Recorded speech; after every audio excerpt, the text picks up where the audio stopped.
Transforming a familiar progressive anthem into your own sonic masterpiece is a journey we're about to embark on, right here in FL Studio. First, let's bring our source track into FL Studio. Drag and drop the audio file directly into the playlist once it's loaded. We'll want to time stretch it if necessary. Right-click on the audio clip, go to Chop, then time stretch. This ensures it syncs perfectly with our project tempo.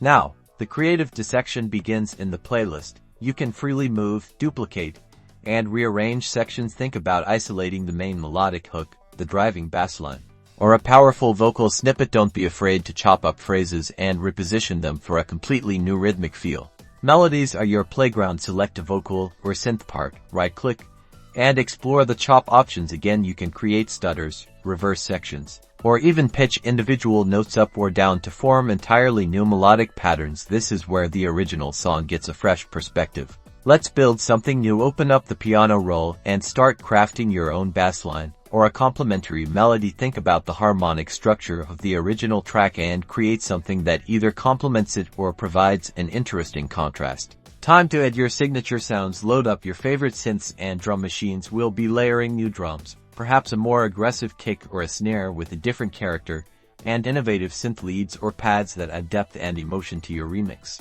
Effects are the magic dust. Go through your mixer and start applying creative effects. Think about using delays and reverbs to create space, distortion for grit, flangers and phasers for movement, and perhaps some cytokine compression to give your bass and kick that pumping effect. Automation is key to bringing your remix to life. Draw in automation clips for filter sweeps, volume swells, or even the intensity of your effects. This dynamic movement will keep the listener engaged and make your remix truly unique. With these steps, you've taken a progressive song and infused it with your own creative energy, transforming it into something entirely new and exciting. Now go forth and remix.